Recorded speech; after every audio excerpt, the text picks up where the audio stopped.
Hello, good afternoon, everyone. So this is Kemi from Sansino Venture Group, and I'm also the CEO for Startup 101 platform. So welcome to this seminar for international development for startups. We hope to help everyone to go global and expand your business overseas. Are you looking for international expansion? Do you want to raise funds with the potential international investors? Are you ready to communicate with all these investors as well? If these questions are what you are preparing for or thinking of, this seminar is definitely what you will be need to learn about and the global market to build a network. So today, we are very honored to have Evie from VU Venture and Wizim. And also, we have Michael from Microsoft. And thank you, Michael, for joining us from Seattle. First, let's welcome Michael from Microsoft. Michael is the senior program manager at Microsoft Azure Development Engineering Team. He is in charge of all products and services for cloud platforms at Microsoft. He also has experience in the startup field and is willing to work with potential startups. Now, let's welcome Michael. Please share your experience in Microsoft and in the startup field. If you have any questions, please always leave comments or on this slide so we can answer your question by the end of this seminar. Thank you. Okay, up to you, Michael. Cool. Well, thank you, Kemi, and it's been great working with you in the past and also working with all of you right now about the Microsoft for Startups. Here's a link, startups.microsoft.com. Literally, this is all what you need for as a startup owner to literally log on and to start checking everything. So as Kemi sort of introduced, so I am Michael Yan-Chi Ho. I'm a Taiwanese living in Seattle right now. Here's like all of the stuff that I've done. So literally, I've mainly managing most of the cloud AI platform engineering and also the next generation of the PaaS platform services development on my current charter as a strategic program.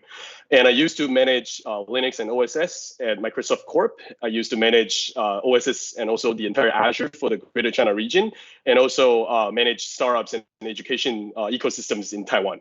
And before that, I was a Deloitte consultant. And before that, I was a self-owned startup owner. And I went to schools at Kellogg School of Management in Northwestern University. And I'm also a graduate from National Shinko University. Other than work, I love to test pretty much all of the different technologies and also try to go as many places as possible, go ski, go photography, and also meet new people. So that's the reason why I'm very involved in the startup field and also learning a lot of stuff from you. So for the session today, I'm going to share quickly about what's the vision of Microsoft and also what's the program that is currently available for all of the startup to apply.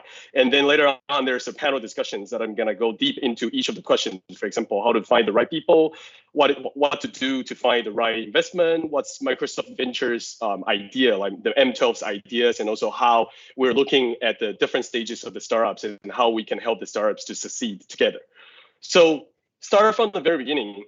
Microsoft's mission is very simple. We wanted to empower every person and every organization on the planet to achieve more.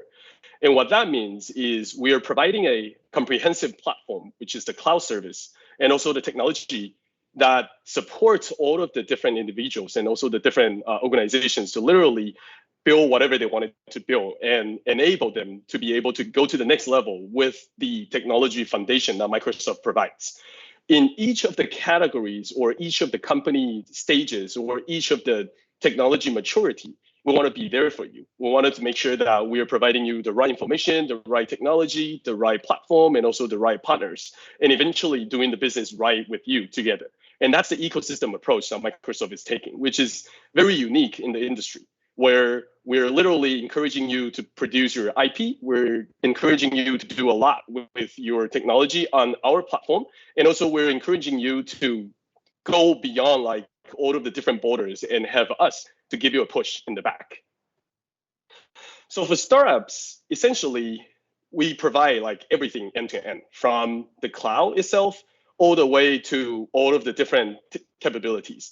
Many people heard that Microsoft does the cloud. So we have the infrastructure, we have the PaaS platform, we have the digital application innovation, we have data and AI.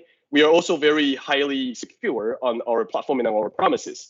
And other than the cloud platform, we also have the business applications on Dynamics 365. We have the modern workplace with like Office 365, and a lot of the different industry-specific technologies like IoT, like microservices, and even quantum computing.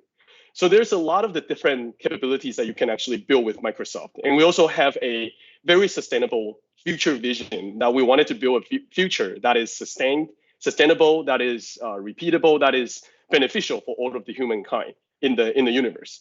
And that's essentially what Microsoft is offering today, and also how we're trying to go there and beyond. So why Microsoft for Startup, and also why the new Funders Hub? So we learned from numerous of the different startups, and we learned the one thing that startups needed the most is that they wanted to have a partner who can go with them, not just within a very short amount of time, but a very long period of time. We wanted them to build on their terms. Basically, they can experience anything. Either it's Microsoft technology, it's .NET, it's a C#, it's GitHub, it's anything, or it is the open source technologies that we're contributing, like Kubernetes, like AI, like CNTK, like there's a bunch of the different technologies that we're building. So we wanted to support those startups in a very long-term way that they will be able to adopt our technology while we will be able to help them every step in the way and also be eventually part of the ecosystem together. And we wanted to also create a different opportunities for different customer bases and also different partners. Microsoft is a huge, huge machine where we have huge presence in pretty much the entire world today. So not only does Microsoft wants to work with the startups, but also the partners wants to work with startups. And also the customers of Microsoft wants to work with the startups. For example, there's a ton of the companies, right, like Walmart, like Walgreens, like GE, like SpaceX. There's a bunch of them who wanted to really tap into the new technologies and also the new innovation every day. And startups wanted to have those relationships and the connection to connect and build that bridge. Microsoft hence built the platform. And that's why we started the project called Funders Hub, which essentially whatever stage that you are in, whatever pace that you are in, you will be able to join it. And also you will be, once you're approved, you will be able to connect to pretty much the wide variety of the different startups in the world, and also the wide variety of the different companies across the globe. And also what Microsoft is the best at is the technology capabilities on our own. So we wanted to share everything that we have with you, the cloud technology, the microservices, the AI, the quantum, pretty much everything that you can think of. You name it, we will be able to help. And that's the reason why we started the journey of building everything together and then eventually helping all of the founders to find each other on that same platform called Funders Hub. So the build on your terms, we offer pretty generous offer across the board, which you get free Azure essentially. So you can build anything on the cloud. You can build like your next big invention, your next big AI project, your visual recognition, facial recognition, or your data analytics, or even your web app, mobile app, anything that you wanted to build. And we provide you with that for 4 years, up to $150K US. So each year you get pretty good consumption, and then you also got pretty good coverage of everything that you wanted to use on the cloud. And additionally, you also have the full development suite, which is the Visual Studio and GitHub. So we are providing you with the technology that you wanted to have for free, essentially, to start building everything, to start experimenting, to start doing all sorts of the experiments on the cloud. And you're also having Microsoft 365 in the same thing, and also including Teams, which we're on the platform today, that there's a lot of the different technology and capabilities that you can combine to save your costs on your business. But meanwhile, extending your efficiencies and your capabilities across the board and to connect you to a greater universe of different customers. And navigate with the personalized guidance is that we provide you not only the technology for free, we not only provide you with like the development tools for free, we also provide you with like LinkedIn and everything. But additionally to that, we have a group of technical advisors who are the experts in microservices, who are the experts in building multi-tier web apps, who are the experts in building IoT, who are the experts in quantum or all sorts of the different machine learning and whatnot. And you get the access to them. You can get to schedule those meetings. You can get to schedule the times with them. You got them as your mentors to start. And that is very critical because especially when you're trying to get the funding or trying to get your product out the door, we have all the capabilities of shipping the products or collaborating with the different partners or trying to get the funding available and eventually get them all together to have that one session one-on-one with you, to be able to coach you and also to be able to make friends with you and then start that journey of connectivity across all of these mentorship and also the technical capabilities. Not only that, you also get access to all of our facilities. One big benefit is there's offices in Microsoft pretty much everywhere in the world. Wherever you wanted to meet your client or your customer, wherever there is a Microsoft office, you will be able to use that as your potential temporary office or temporary meeting rooms, and to start like tapping into those technology, and then just to go there, bring your invention there in the Microsoft office with your customer, and to start those meetings and conventions in there. So there's a lot of the different workshops, events, and also the Microsoft reactors around the world that you will be able to use it. So which is very beneficial for you, especially thinking about like the global kind of a scenario right now. Finally, you also get like the support 24/7. Whenever things break, we will be able to help you. And then you will be able to connect all of the capabilities across, like, cross-sell with Microsoft or building on top of the platform, and then we will be able to bring you to like different partners and different capabilities. We introduce multiple different startups each year to a lot of the big customers of ours, because large solutions are typically consists of many small parts of the different solutions. And your solution might just be part of that solution, and you will also be part of that whole picture, which you complete the whole picture. So that is the platform that we provide you, and that is the connectivity that we provide you, and also the customers that we give you together. And additional to that, we also give you the full IP. A lot of the cloud platforms claim your IP to be theirs, but our platform does not. We actually provide additional protection to your platform as well. The program called IP Advantage, which gives you the actual intellectual property protection that you can tap onto, using our lawyers and our legal system to help you fight against any kind of a use of your IPs or any kind of the crazy leakage or crazy kind of the lawsuits that are potentially having issues. And we will be able to help you with that. And finally, fundraising. Microsoft have our own venture capital called M12.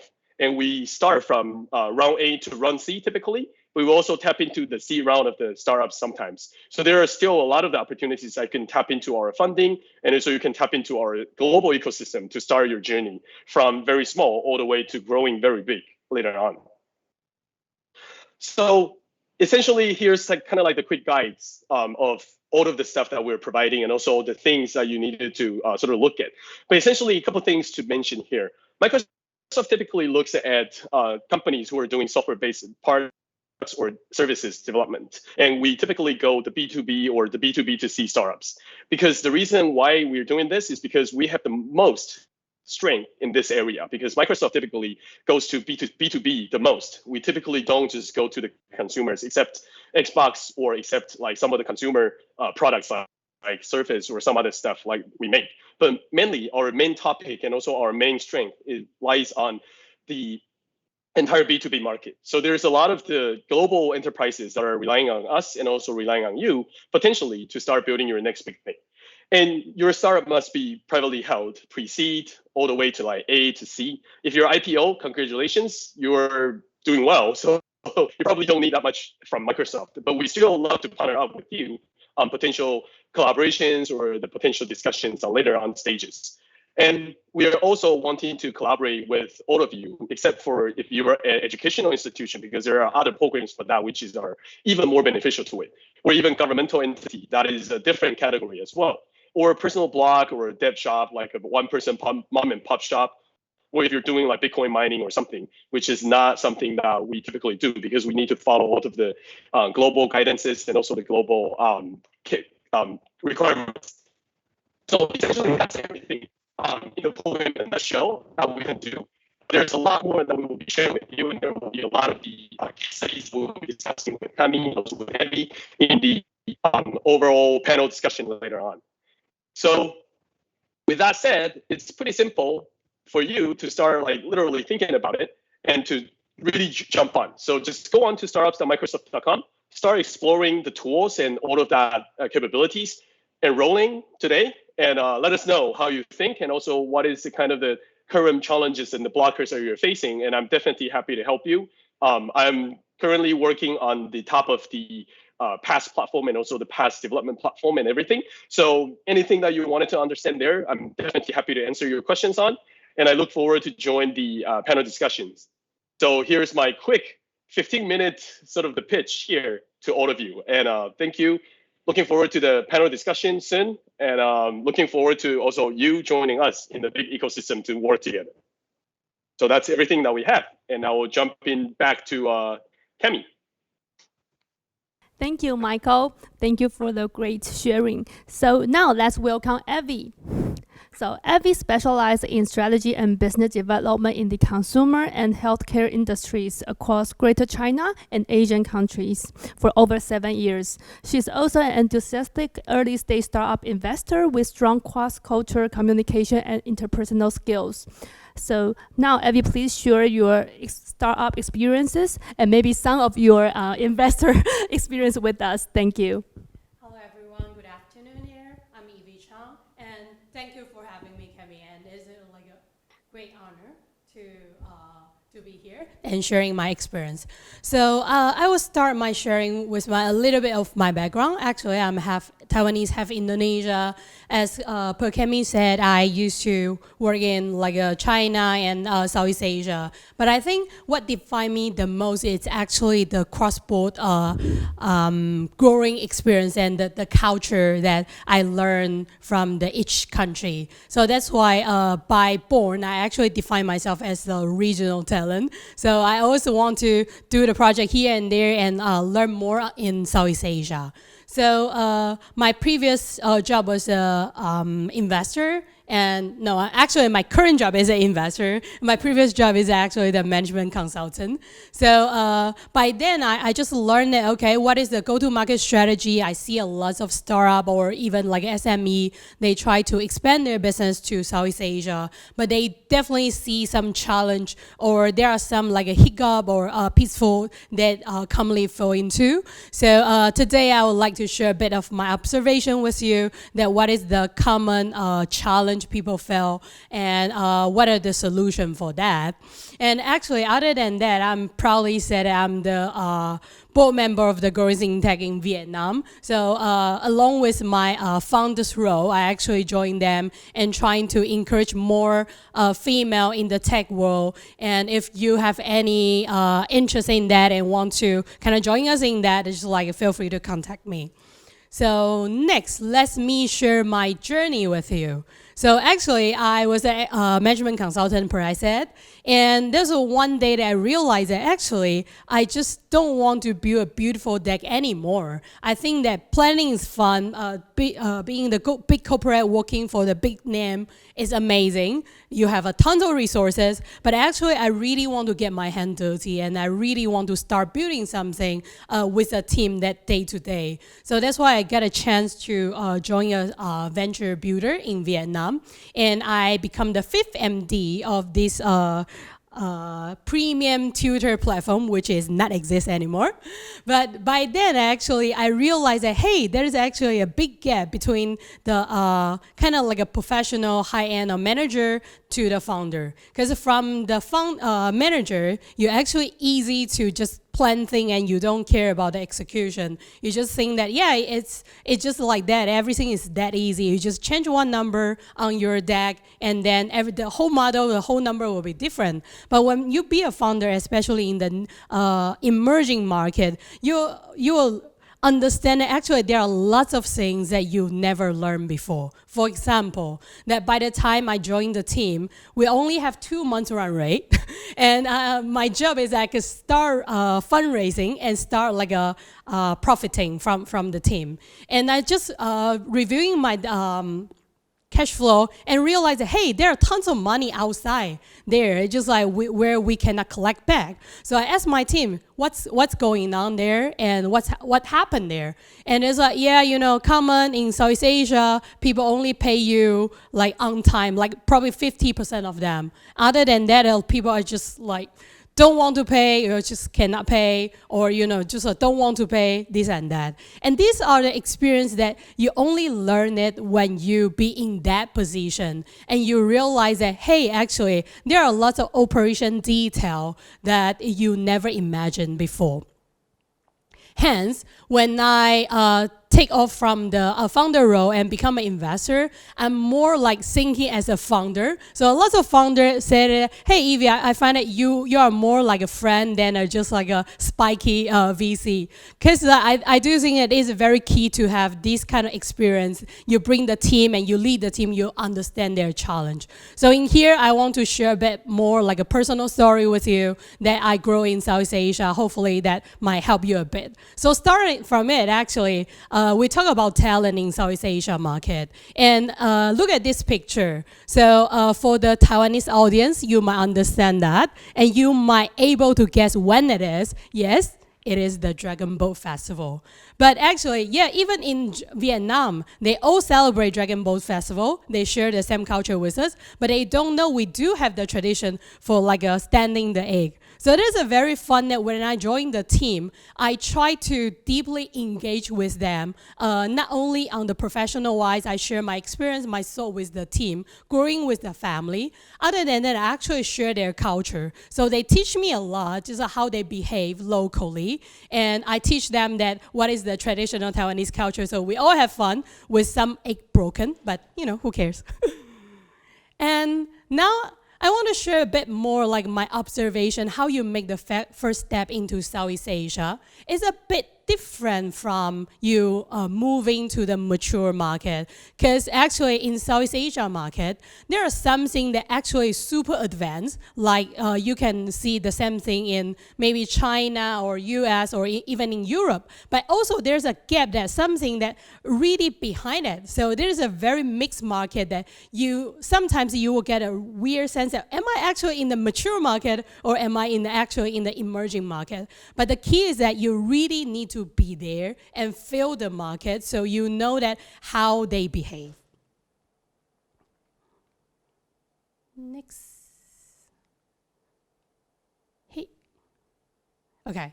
So here, I actually want to start the sharing from my ex-company, The Economist. So there's a title that they released from when Joko Widodo just become a president, I think, 8 years ago. So what they said is that to win an election in a country of 255 million is hard, but to keeping everyone happy may be impossible. And I want every one of you, especially the founder, to keep this in mind. Because commonly, when you talk about entering the new market, you talk about like, yeah, I want to secure the whole Southeast Asian market. It's super common as a VC when we like hear the pitch, yeah, next step I go to Southeast Asia. Which one? I was like, yeah, you know, in general, I want to do this and that.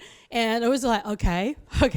Now remember that. Even in Indonesia, this country, there's very different. There's somewhere like Jakarta, there's somewhere like Papua, there's somewhere like Bandung, for example, or Yogyakarta. Every city actually is very different. And as a Taiwanese, we are kind of like a very boutique country. So from north to south is not that different. So easily for us to think that, yeah, just like that country, if it is a country, then it cannot be that different from my own experience. But actually, Southeast Asia is a very, very, very different. Actually, it's not only from country to country, but from city to city. So just like to keep in mind is that when you're entering the new market, the first thing you need to know, and probably your investor will ask you, is that whom you actually want to woo. Just like who is your target audience and why, how they behave and why they behave in such way. So I will give you an example. Some like a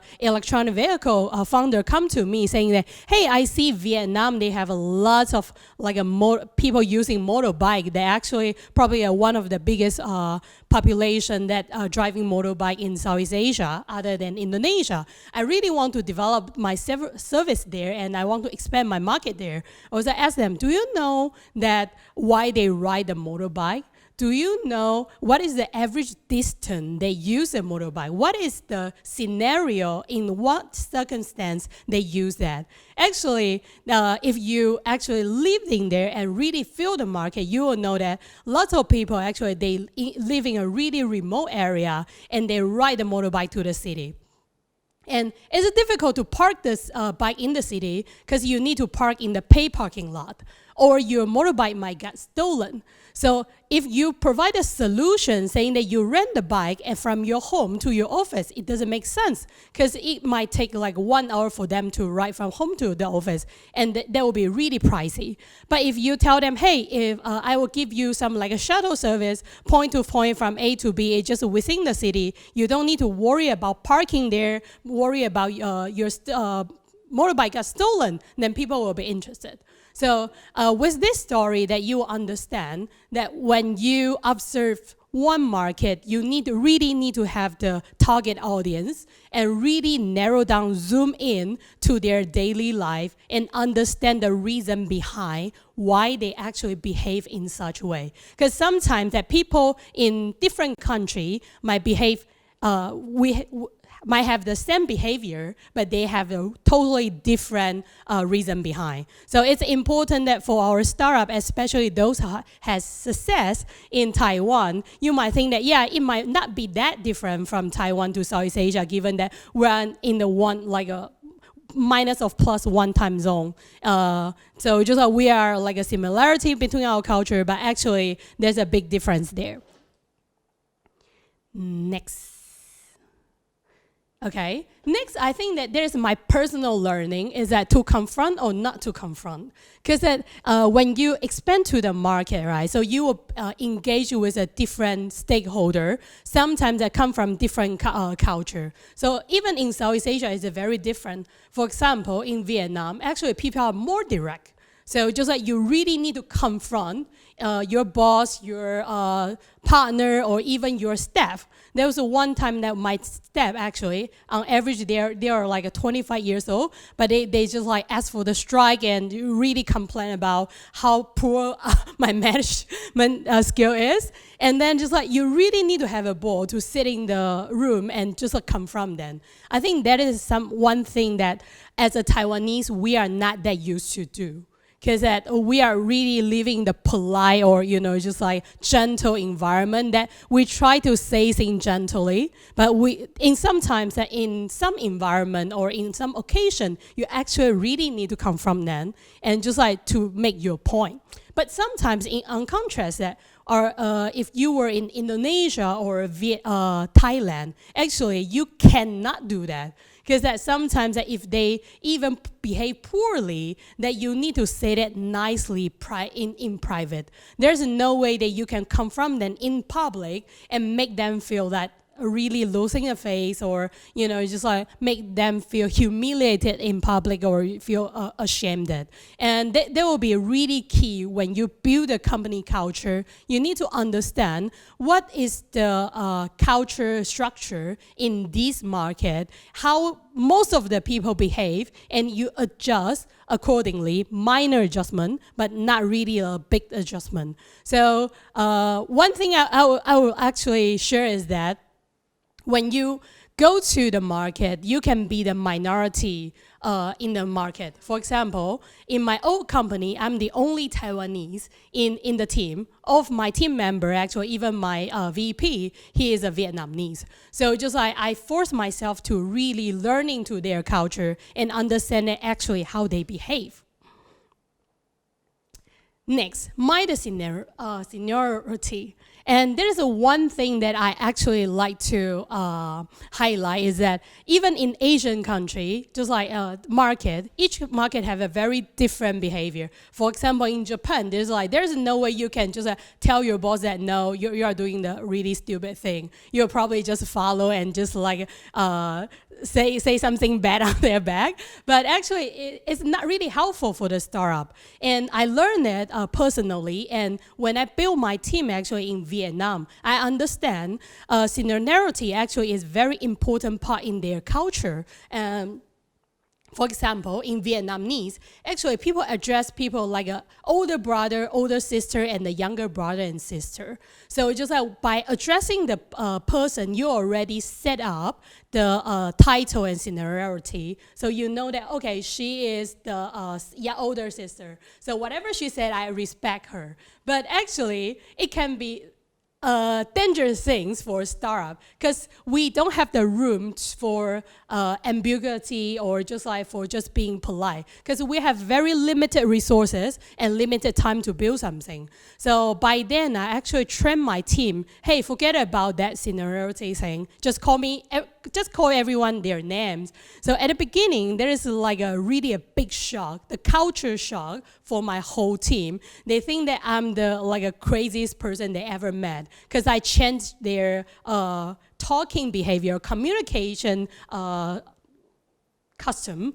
But by them, I told them that because I'm the foreigner, so just like you don't mind about that. So I don't mind, and then you don't need to mind. So as a foreign founder, when you engage with the international team, you make sure that you leverage the role as a foreigner. Sometimes it can be an advantage, sometimes it can be a disadvantage. But make sure that you turn the disadvantage into an advantage, saying that, hey, because I'm the foreigner, I can decide something, do a bit crazy or just like experimental, so we can try something. With that, after 2 months, actually, I do see very good progress in my team communication. In the end, that they always dare to tell me that, Evie, you are doing something stupid.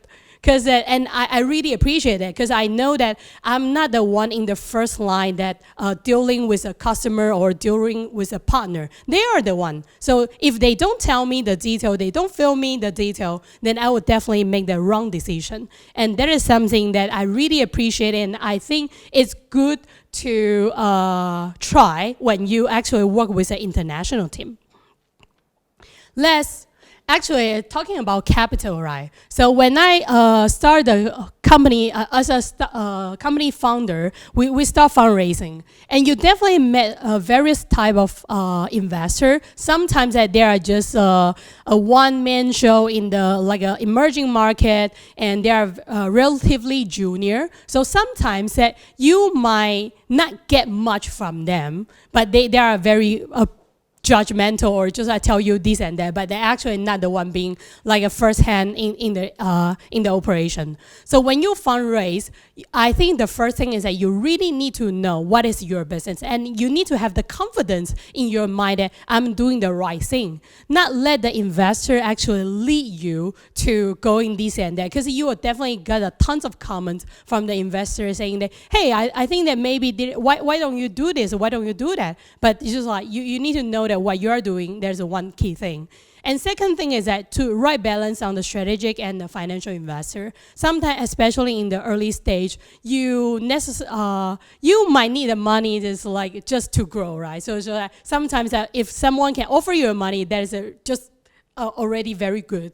But if you are in the earlier stage, make sure that you include the more strategic investor in your board member or in your cap table. Because I do think that when you expand to the new market especially, strategic investor is the only one that you can count on, especially the first partner you should have. Because with other like an external partner, high chance that they can bail on you because they don't have really a high stake with you. But with a strategic investor, they actually bet their money in this company. So they have the intention to grow with you and make sure that to screen the noise for you or really help you to grow. So make sure that if you want to grow into a new market, you can get a local or just someone experienced in that market with a nice network can help you in that. That will be really helpful. But also that I think financial investor is someone that we can also have, because sometimes that they might come from with a network that they can introduce a bigger ticket size investor to you. So with that, you will understand that, okay, with this round, I might have some like a strategy investor, majority of them with 1 or 2 financial investor, then they will really help you to grow the market overseas. In sum up, I think if you want to expand to the new market, especially in Southeast Asia, cultural sense is very key, because we are fairly familiar with the culture in, let's say, United States or Europe or even China. But I don't think that that many people can say that I'm familiar with the Southeast Asian culture. But if you really have the dream to go there, I think that the first thing is that you really understand your target audience. You understand that how they behave and how they think. That will really help you to grow your business. That's my short sharing, and thank you for having me. I'm looking forward to hear your question. Thank you. Thank you, Evie, for the perfect sharing. I do think that the culture is really important because I have been working in Japan for 5 years. And for example, if my boss told me, okay, that doesn't mean okay. That means he got my idea, but he didn't approve it. He's just saying okay, right? Okay, so now let's move to the panel discussion. So we all know that if you want to expand to overseas, there are some resources that we are looking for, like working with other companies, finding talent, no idea how to exactly move in there. You don't know your market, right? And you don't know whom can you work with because we have so many resources here in Taiwan. So now I would like to, I have some questions for both Michael and Evie. So the first one I would like to ask Michael first. So could you share about some ideas how can startups expand their markets overseas and approach cooperation overseas and even work with the international companies? Thank you, Michael. Yeah, thanks, Kemi. That's a great question. Short answer is join the Funders Hub and be with Microsoft. The longer question to that is you really need to know which market specifically are you really getting into, and also what products are you actually building? The reason why Microsoft being a very good partner for you is because we're doing pretty much every vertical in every business. We're having a foot in healthcare, in retail, in manufacturing, in distribution, in government, in national defense, in pretty much anything that you can imagine. So the first thing to ask yourself is, what is the real core value that you're building? There are a couple of things that matters a lot, like what's the platform of choice that you choose? How do you choose a platform that could grow with you, that will not eventually eat you alive? How could you choose a platform that actually provides you with additional mileage and also hop onto a global network of like different partners and customers? That's number one. Number two is how you can build your service with better IP protection and also better intellectual property sort of implementation in that sense. We saw a lot of the startups in their early stages, they have very cool technology, and then they build really awesome stuff like machine learning, like brainwashing technology. Well, that's kind of crazy, but like visual recognition or like facial recognition and whatnot. And there's a bunch of the different machine learning capabilities that they're building. But sometimes we saw them jump into us complaining about like some other cloud players or some other platforms that they build eventually claim to be theirs. And that really harms them a lot. That hurts them a lot because eventually all their investment, all their like R&D have gone in vain pretty much because they chose a wrong platform, which it's very common. So that is also the number two big thing, like to really know what's your strength and also to build that barrier and to protect that very well. And then we can start talking about like different business. Like if you decided to go to the States, then Microsoft obviously is a really good option, and they're also alongside with other options. But you also really need to know, do you really need to grow into the US, or you can actually stay like in Asia or stay somewhere else in your sweet spot? Like what's your real sweet spot that actually brings you the real business, the real paid customers? By jumping with a giant cloud provider like ours actually helps a lot because we literally bring you to all the different platforms. For example, we have a startup that's in Asia and who is building a virtual reality technologies. And eventually we bring them to customers in the States and telling them, hey, you know, here are some furniture manufacturer, here are some like housing manufacturer who are doing the housing designs, and their technology actually fits that perfectly. So then we matchmaking them. And then in shorter than 3 months, they start collaborating with each other, they start working with each other, and then they start building the business relationship through the same platform. So that's just one example. There are a couple other more examples that really tells about it. Like what's really the core value of yours, you really need to figure out. Then you start like picking a actual platform to go, and then you actually start like lending those capabilities later on. There's another good customer example that I wanted to share with you. That is a company called Livongo. That is a company who does IoT device. and they're consumer-centric, but they're essentially selling them to the to-B businesses. They're literally doing the business for the diabetes testing environment and also the technology with the box. So with like 1 or 2 seconds, with just one sting, they will be able to test if the customer's having the diabetes. And then they test that, and then they send all of those data into the central warehouse, and they do the machine learning and the data analytics in the back end to really distill the data and then to sell those data to the hospitals to do early diagnostics. So the maker of that company is actually a Taiwanese company. And the interesting thing is they don't know how to search for the global company. So they start looking around, and then eventually they found us, and then they start building their stuff on us. And then we matchmake them with one of the global software company back in Israel, and also some of the teams in the States. Then eventually they start building those technologies together. One provides the hardware, one provides the software, and then the other one provides the market. And eventually they all three aligned and on the same platform again. And that is how like you start like really looking around. So really to really think about who are the partners that you wanted to go for longer term, no matter that's a technology partner or a VC partner, like what Evie mentioned. I think that's very important. The one that will give you the real, transparent, and genuine advice. And then really think about your area and also protect your IP towards where you're the most strength at and how you can apply that to the real technology. And finally, find that partner to connect the other partners to start selling your business. Again, we do pretty much everything B2B, and there's a whole ton of technology partners that we can introduce you to. Really think about what you're really good at and how you wanted to build your technology, and then we can help you for the rest. That'll be my sharing on that small question there. Okay, thank you, Michael. Hope that helps. Yeah, that really helps us. So I wish I know Microsoft when I was building up my own startup. Okay, so I have the same question for Evie as well. So we all know that Evie specializes in helping startup moving into Asian countries. So for the same questions, if a startup wants to expand their business into Southeast Asia, what opinions or ideas will Evie give? Thank you. Okay. And I do think that I would like to echo with Michael earlier on the finding the partner.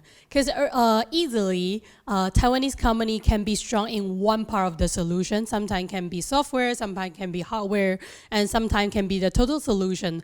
But actually, one thing is that, as I said earlier, you really need to know about the customer and the user behavior. And that sometimes vary from market to market, right? So it's very important for you if you can provide the backbone of the solution and find a local company with more customer-facing experience, then they can help you to fine-tune or like polish your solution to adapt into the local market. And that is definitely the one key thing I think people should think about. Be more open-minded is that, okay, even though you provide a total solution in Taiwan and it seems working okay in Taiwan, but sometimes in various market that you can open from this kind of like a deeper experience or deeper cooperation is that letting them partner with you to fine-tune the solution a bit before you promote to the market. That is definitely the one. And second thing is that, as Michael said earlier, so it's very important to know that what kind of product you actually want to promote to the market. For example, that if you are talking about more along on the B2B product, or earlier in this topic we talk about IoT or AI VR. Actually, I think some big corporate in the local market will be very key, especially in Southeast Asia, because commonly one of the basic or infrastructure in the market are controlled by few group or few family. So it's important that you do your homework, you know that whom you might need to talk with in the end. And first thing is that you might not connect to them directly, but you can connect with their like a supplier or just like in their network. So you make sure that you are on the right way to connect to them in the end. But also we need to be very careful that commonly people tell you that, hey, I know that family and everything is covered. That is the one thing that you definitely need to be careful of, because that there are lots of fraud in the market with less transparent in the information. So I'll personally cross-reference different kind of resources and the information, especially with a stakeholder or especially with your investor, to understand that if there is a really legit partner to go through. But one thing is that, one key thing, make sure you do business legally in Southeast Asia, because it's really common for people to tell you that, hey, you know, we can do things easily, you just pay, or, you know, you don't need to care about this at the moment, because there's no clear guideline, or just like is not really require for you to really go through that path, the difficult path. But I would suggest you, if you want to really grow your business in the market for the long run, please do everything legally as you can, or even like a beyond the standard. So make sure that you actually comply all the standard and leave no gap. Because as a foreigner there, even I was just a foreign founder, I do see that easily you got discriminated, or just like easily you might get into some like a minor trouble just because that you are a foreigner. So make sure that you leave no soft spot for the your competitor to tackle. Yeah. Okay, thank you, Evie. So this is really nice sharing, because we always forgot about the legal part and we always want to do the shortcut, right? So that's always something that we need to put in mind. Okay, so the next question that I would like to discuss is about talent. So we all know if we want to move forward to international markets, we would like to recruit or collaborate with some international talent. So is there any ideas or opinions or experience that you can be sharing with us, Michael? Thank you. Yeah. So thank you, Cami. So with the startups that I worked in the past, I found the talents actually are two groups. One are technical talents, and then the other one are sales, or the regional kind of the business development. So for the technical talent, who are the major role is to develop like the technology behind, or making sure that the company is running smoothly, or making the operations run as it should. I actually found Taiwan to be a very awesome country to literally have like the best talents possible that you can find for like technical talents. Like you get the very high quality people, you get very high like work standard and work ethics, and also you got very good sort of the competition in there, where you will be able to get a good talent for a relatively affordable kind of environment. Like all of these talents, you don't need to provide like a crazy like social security or crazy social networking, whatever it needs. And in comparison, comparing to a lot of like European countries or the States, where the tax is like crazy for these employers, where in Taiwan, the tax for these employers are relatively lower and also much better, much more favorable on that front. But meanwhile, they're also providing with really high quality talent. So technical one, I would say, if you're having your startup in Taiwan and you're doing some technical startups and doing business with like B2B technology or with the high info technology stuff, you're in luck, because you will have a very high possibility of finding really, really good people there, and also very good talent. If you are paying like better than the market, or much better than like most of the average in there. And that is kind of like number one. And for the technical talent, there's also another trend that is happening recently, is the flexibility actually means a lot more. So we saw globally, especially in the States or in Europe, people don't like to go 9 to 5 anymore. People don't like to go 5 days a week anymore.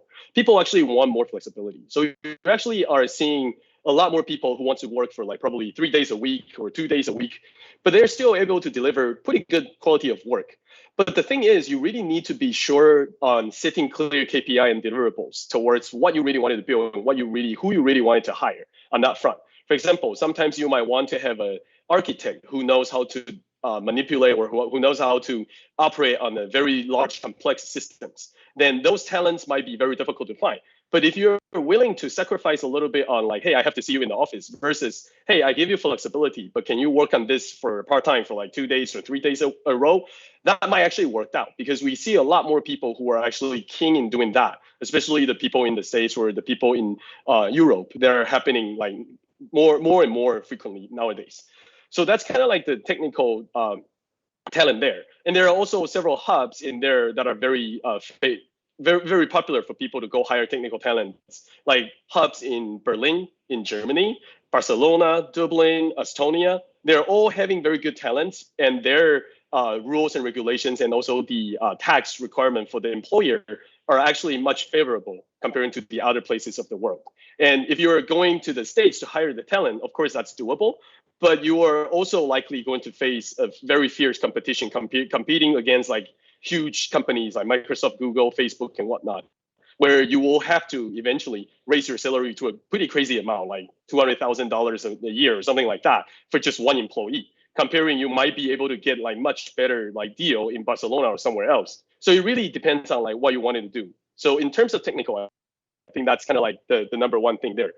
Number two, on the sales and BD, we tend to find that it is very difficult to find a local Taiwanese who can actually do really amazing sales or BD in overseas, because they typically lack of those understandings. Kind of pretty much like what Eddie had mentioned earlier. Like if you have never lived in there, you will not know the culture, the environment, how people are doing things. So we tend to find people struggle with the local hire sales or business development talents to really be deployed in the global scale. Typically, they will be more commonly found on those local markets. For example, if you want to do business in the States, it is easier to find somebody in the States. If you want to do business in China, it is actually required to have a local hire as a local business representative for your company. If you want to do business in Southeast Asia, there's a lot of the different countries. Like every single country are very different. Like Thailand, Singapore, Vietnam, Philippines, they're all very different, and they all have very different rules. But if you find someone who is there and who is able to actually represent your business, that could actually be a very good bet. The other place to look around, and that's where kind of like the MBA kind of the degree shines. The reason why is because we saw a lot of those people like from overseas go to the States to go for their MBA degrees and whatnot, or go to Japan for their MBA degrees and whatnot, or go sometimes in Taiwan for their MBA degrees and whatnot. Those people are actually the ones who are having a higher educational standards, higher work ethics, and also knowing what their mother country really is. So by employing those people, that can actually help you grow much, much faster rather than if you send someone from local to there. And it is also vital to understand like the law and the regulation requirements of each of the different labor markets, because some of the countries will require you for local people, some of the countries will require you the percentage of local hire versus like the foreign people that you send over. Some of the countries might even be tougher to say you need to have like 50% or 51% of the shares held by a local like national to be able to really conduct business in there. So that's something that to really think about. But in some technical talents, I think you're in luck. Taiwan is a really awesome hub. We also employ a lot of the engineers in Taiwan, and they're all doing really awesomely. Sales and BD, it is better that you find someone who actually have those local experiences and also the local markets, so that you will be able to start your business and ramp up much faster. And finally, you can always look for similar companies that are doing similar businesses and to get their talents from them. And it's very common. And sometimes they will be attracted by you, not because of your salary or because of your, pay or whatever. They're attracted by you because of your story, because you wanted to do something that is unique, that is different. And that really drives these young talents to really join your company and grow with you together. So those are kind of like the sharing that I have from my experiences working with in the past with all these startups. Okay, thank you, Michael. I think that's a really good advice, because when I used to work with England company, I'm the first one they hired in Taiwan because I have an MBA degrees internationally, and I know how to deal with like patents, legal things, financial reports, everything they need. So I think that's why they chose me as their first BD in Taiwan. Okay, so now I have the same question for Evie. So if a startup want to expand their business into Southeast Asia and they are looking for local talents, so what are some tips that you are going to provide them? Thank you. Okay, so I think like Michael really covered a lot. So in here, I actually want to talk about this from the perspective of the corporate culture, right? So I think that as I mentioned earlier, when I joined my Vietnamese company, I'm the only foreigner, the minority in the team. And they actually get me thinking, right? What is the really truly global team? And just like, do you really think that if you have some foreigner in the team, then you call yourself a global team or global global company. I think it's not. To me, is that really build an environment that no one is the majority. Easily, you can have the talent in Southeast Asian talent in Taiwan, or attract like some like a foreign student or exchange student to join your team in Taiwan locally. But just like in here, commonly, we still run things based on the Taiwanese culture. Commonly, that people talk, even in the meeting, right? Just like people talk in Chinese, or it's just like sometimes that it's very important for the founder of or the manager to understand that you really need to create an open environment for everyone has an equal chance to share their view. Because that commonly you are the minority in the team, and then you think that, yeah, maybe just like, I don't understand what's going on there, commonly, because you don't understand the language. So just like you face a challenge to communicate, that's one thing. And they hide and they shy on their own opinion, which it definitely is not the point for you to hire them, because you hire them, you want to understand that how can you do better in that market. So it's important that for you to create an open environment, let everyone understand that, hey, if we are at least in the meeting or in the office, that there's the official communication that's in English, everyone is fair, everyone get a chance to speak. And I think that really associated with my experience in the growing tech, because that commonly we also see that females sometimes tend not to share their view that much, because that they really worry that I really shy about it. Is it really a good idea to share this and that? So for the equality, for everyone to express themselves, actually is one key thing I will highlight to the manager. Doesn't matter that you want to build a team locally or in the board. And if we talk about you go to Southeast Asia, right? So actually I can share one of my story with you. So I'm kind of hands-on founder because I run a very small team. So when we do a lot of decision or paperwork, material, I'm normally the one that review everything. Yet that I face one challenge because I do not speak Vietnamese. I learned the language for 3 hours and then I got too busy. So basically that I understand nothing, and whatever the content they provide to me is that I will just Google Translate, and then I was just like, is that the right direction or not? But I realized that it doesn't work that way, because that Google Translate really not help me on understanding fully. So in the end, then I decided, okay, I will let it go, let it be, and let my staff to do their job. And actually, I think after a couple of weeks, I got a lot of good feedback from our partner or our customer. Hey, the new content is amazing. Who worked on that? Which genius you hire? And I was like, oh no, shit. Because that is actually the 19 years old intern.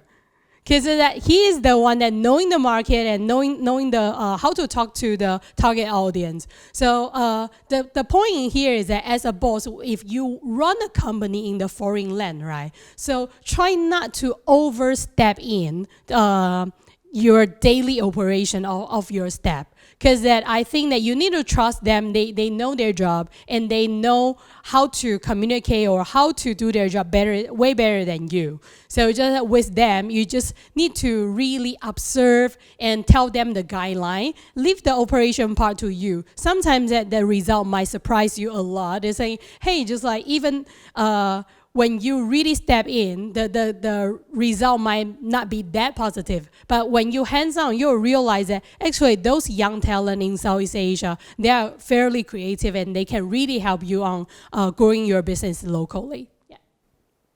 Thank you, Evie. So for me, as a startup general managers for a few years, I would like to share my ideas as well. I do think that it's very important to write down some principles for CEOs. So if you are asking someone to do something for you, you always need to write down the most important parts, like what is the most important outcome, or what is your KPI, right? Because yeah, they can they can follow up by their own rules or tactics or actions. They can follow up their own plans, but you always need to be very specified on what you are looking for. I think that's what everyone's looking. Everyone will follow your rules. So I think that's the most important part, because you always have have language barriers. You always have older people, young people, you have interns, engineers, PM. You have so many different kinds of people on your team. So I think it's so important to write down some documents. So that's why I always like to draft a document. It doesn't need to be very, very formal, but it needs to be very clarified, like clean and very specific on your goals. So that's my small tips for all of the startups.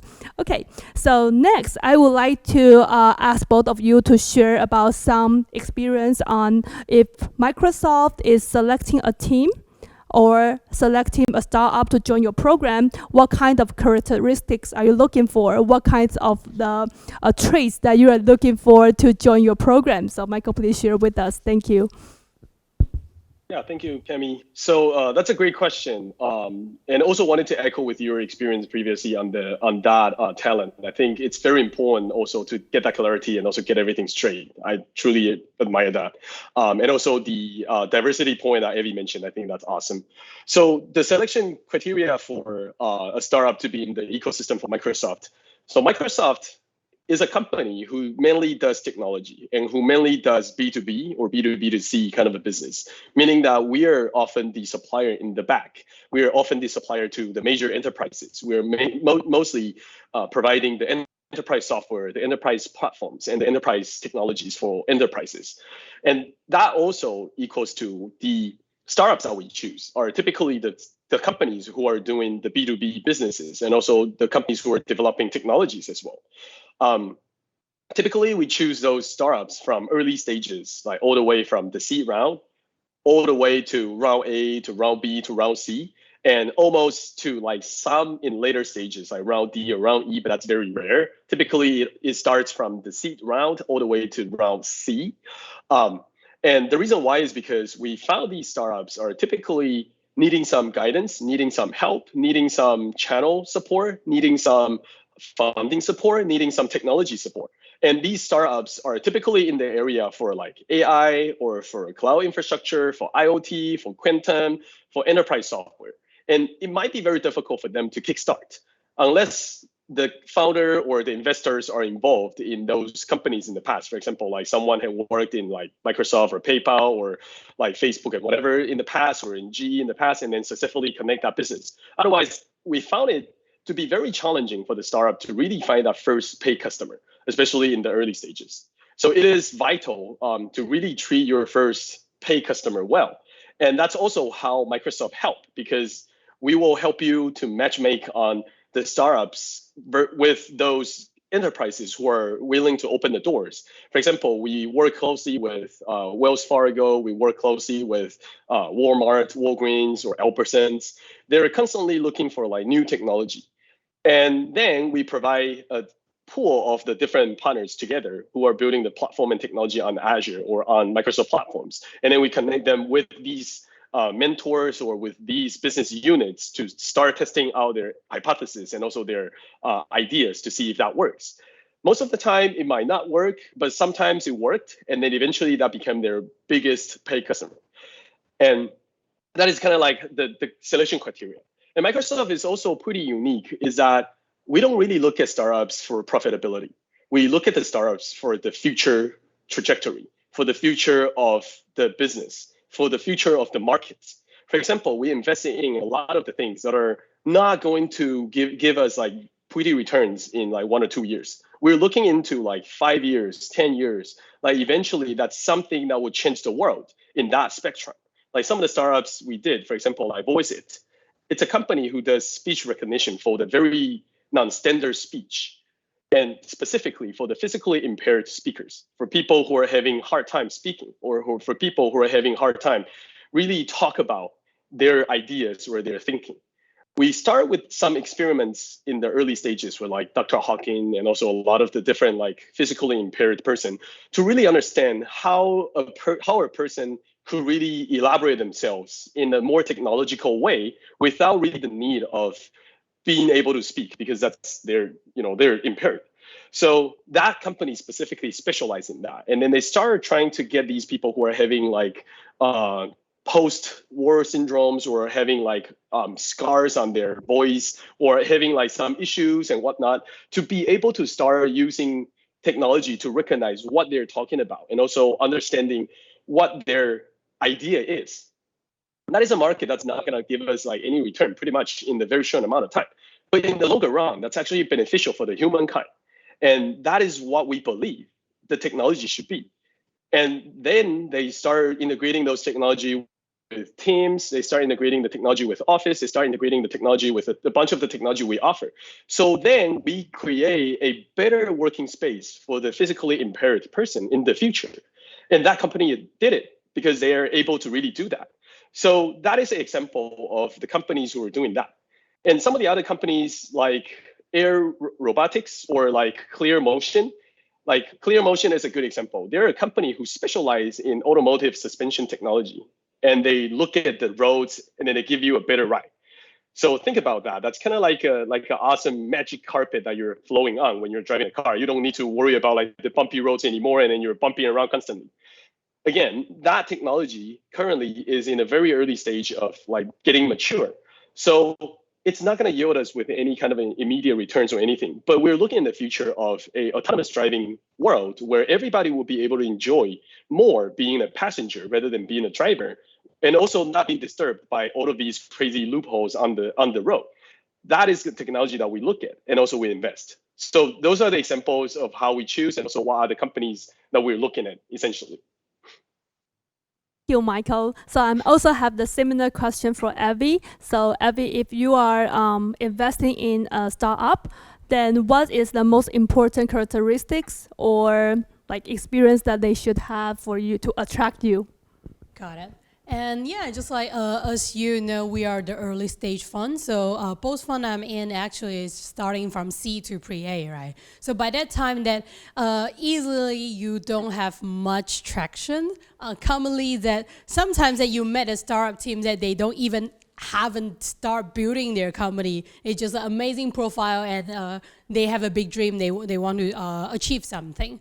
But to me, first thing is that I really care about if you are passionate in your business or not. If there is one pinpoint you really want to solve and why it is. Just like, I think people are more passionate when they have the pinpoint that they personally experience. So they understand the challenge. For example, that when I run the startup business as a tutoring, I understand that actually as a student, I hate cram school. I understand that there are a lot of learning hip hop or like a pitfall that I would love to avoid if I were a child or just like or a student again. So that is the thing that you have the first-hand experience or like a learning in that pinpoint, or even you are the one that suffer from that pinpoint, per Michael says, or Dr. Hawkins, because personally he has a difficulty on talking, so just like he has a more incentive, and he is actually the one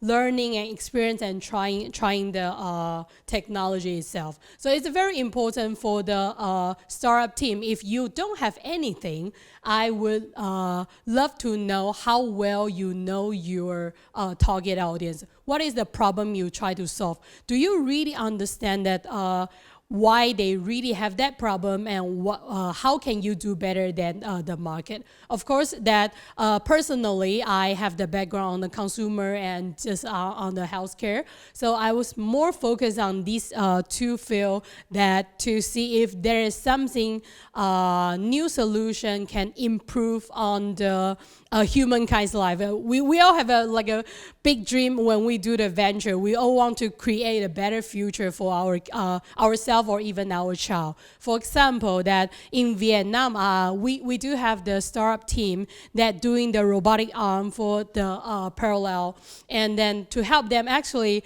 to create something affordable for the emerging market. And that is a really the deal really touching my heart, because I think that when we talk about like a front-end technology, we talk about the future AI, AIoT, commonly that people serve for the user in the more mature market, because there's where they be and they face those customers. But in the emerging market, they also suffer from the same challenge, but sometimes they can only take the solution from the designing for the mature market, which sometimes can be either not suitable for their need, can be too fancy sometimes, or too expensive. So to me is that there will be a right balance for the local team if they can generate a better solution or more like a suitable solution for the local market. Then I will definitely talk more with them to understand that how well they know the market and industry. So in sum up, I think that as an early stage investor, we talk about people a lot. We engage with a founder because we do want to see if the founder has the grit to really solve the problem and the passionate and the capability. But the most important thing is that are they open to grow with us together? So that is a one key thing that I will really focus on. Thank you, Abby. I think that's a really good sharing for all of us. That's really helpful. Personally, I also have small tips that I would like to share with everyone is when you have a chance to pitch with any VCs, potential investors or angels, the CEO himself or herself need to show up, even though you cannot speak English. Even though you're dealing with international investors and you have no idea how to speak English, then you need to show up there. Why? Because like Abby just mentioned, you are the only one who know what the problem is. You are the only one who knows the entry of the market, the barrier of entries, right? You are the only one who knows how to build up your teams, your dream to make this world better. You are the only one who can answer all of these questions. Your business development or your assistants won't know much of it. They will know how to do a great pitch, but if they are facing some questions from the potential investor, they don't know how to answer that. And they will answer something based on their like service intro or their past experience, but not from the founder himself. So I think that's a very important trick. When you are talking to your potential investor, you always have to show up. The CEO himself needs to show up. And I think that's very important. You can ask someone to translate for you, or you can do the Google translation or something. But I think that's very, very, very important to show up on that meeting. Okay, so next one, I have very simple questions for both of you as well. For Michael, could you share with us some of the interesting cases that you have met before for like startups or any investment cases that you have met in person before, or any like useful cases that you can share with us? Thank you. Yeah, so like I mentioned earlier, VoiceIt is a very awesome one that I personally worked with them in the past, and also really learning them how to really work on a physically impaired speakers for AI machine learning voice recognition. And there are also some other ones like Vertical, which is a company who actually provides the zero carbon eVTOL, meaning that they can vertically take off and also landing aircraft, and to really help the companies to start like doing shipments or start doing like deliveries with aircrafts. And that could actually consume pretty much no any energy at all, but using just like the battery powers and whatnot. Those are also companies like Scale, who are doing like high performance computing in the cloud infrastructure. This is a area which are often forgotten. That is the core infrastructure of a cloud or a core infrastructure of a different data centers, and where they're doing like the high performance computing interaction and also the AI machine learning ways to declutter the incoming and also the ingress and egress data coming out and coming in from a given high performance computing center, and to make all of the different computing power and the computing units more powerful and in the outputs of the actual job that it's doing. And also the company Bonsai.ai, who is a reinforcement learning. So when people think about AI and also machine learning, they often think about a lot of the crazy algorithms and also crazy like codes and the code bases and a lot of things. But that company actually simplifies everything. So they're implementing a UI, a user interface, which literally gives you the capability of dragging and dropping. Like you literally just drag and drop stuff onto your screen, and you finish your AI training model and also all of that autonomous system. So that's also pretty awesome. And that company also eventually got acquired by Microsoft because of the intuitive whiteboarding experience that they're building is really, really attracting and also really, really fitting into Microsoft's sort of overall vision of how this world should be, which is to empower everybody to be able to use anything easily.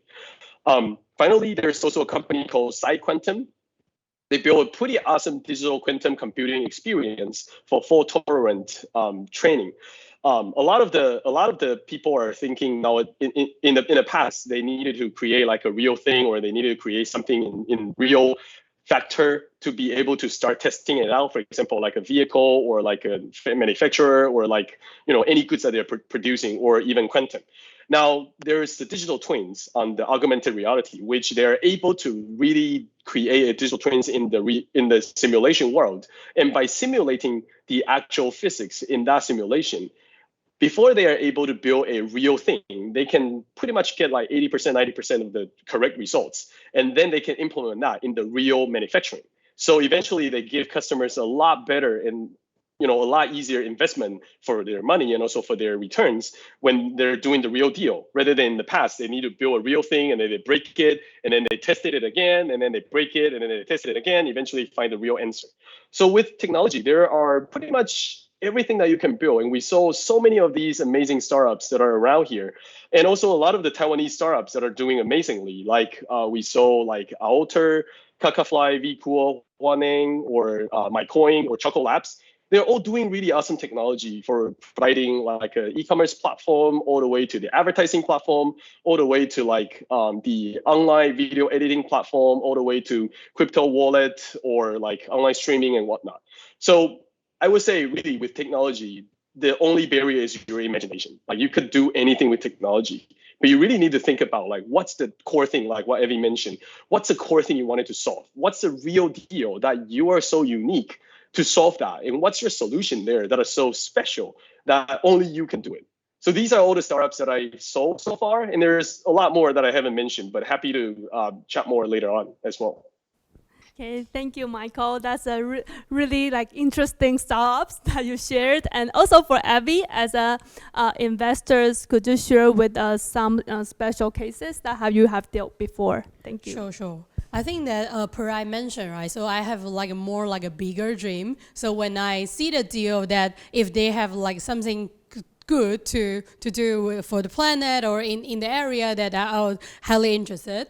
And there was one deal that even though in the end that we failed to invest, but I remember it vividly, is that the service that delivered medicine through drone in Sub-Sahara. Because that in that area that you can imagine there is probably nothing happens, or not even like you don't meet any human with 100 kilometers or something, and people are just that well distributed, and you commonly they don't have the right knowledge or right time on to go back to the same place to get their medicine or supplement this and that. So it's just like, and they definitely always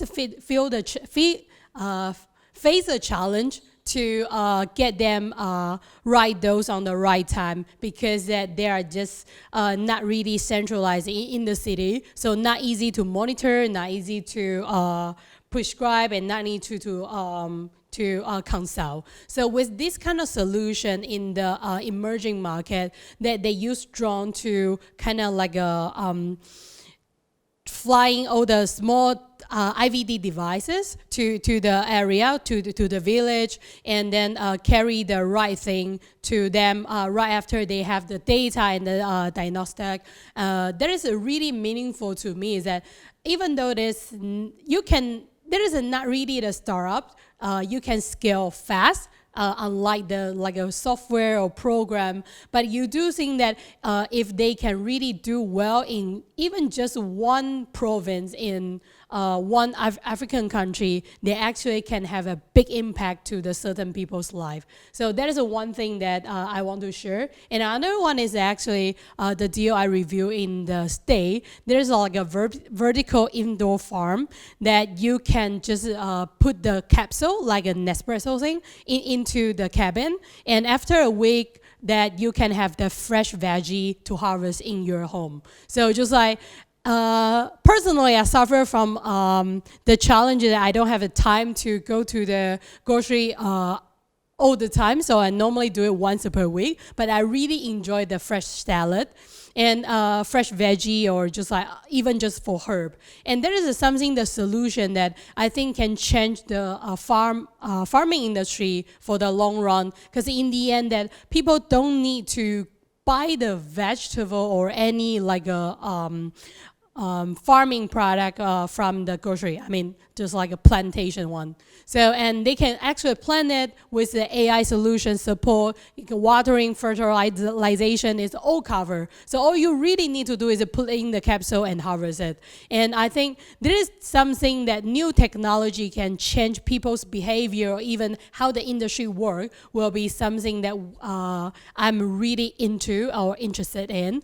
And in the long run for Southeast Asia, maybe more focus on how the AI solution can help to on the agriculture business. If both because I think in Southeast Asian country, everything, especially in agriculture, is still fairly tradition. So just like people just, because there's a cheap labor there, so people have less incentive to kind of like improve the technology and this and that.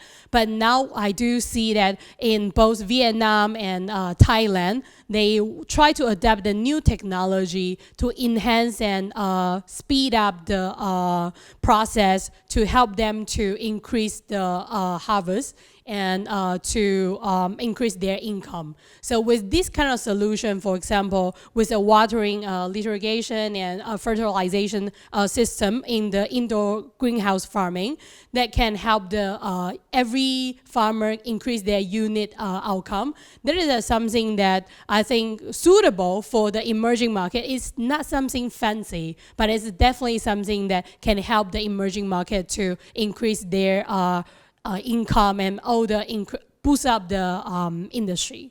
So yeah.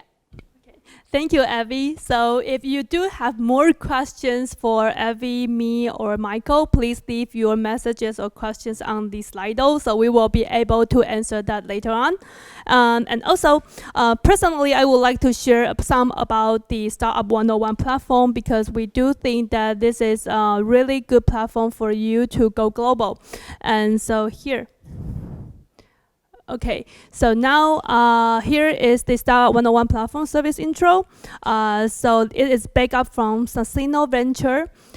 So we built this platform this year. We launched this year, and we already have more than 900, I think it's around 1,000 today, startups on this platform. And we have, this is a fundraising platform. So if you do want to make sure how to talk with your potential investors, you can come to this platform. And if you are an investor and you are looking for startups, you are welcome to this platform as well. So startups, you are requiring fundraising, you want to share your products, and you are trying to get contact to those potential international investors, feel free to log in. No, sorry, not log in, registered and log on your company profile.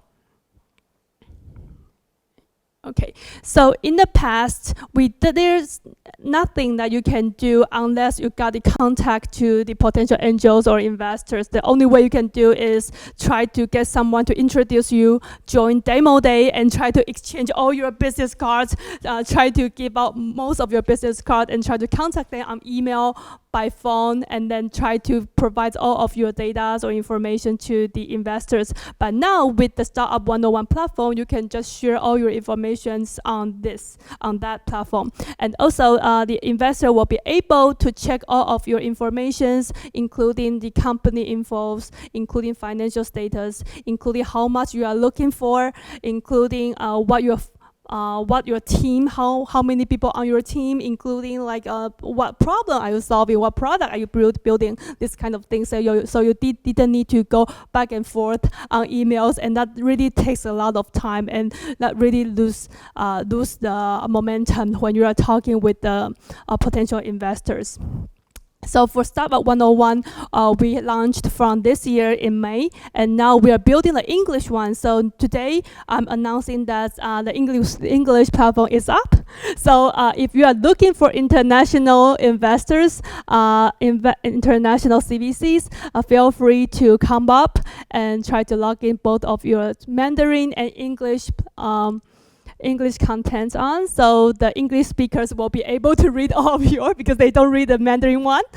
So be sure to edit all your profile into English, and I suggest that you have to edit in both Mandarin and English on, so you so both like Chinese speakers and English speakers will be able to read all of your profiles.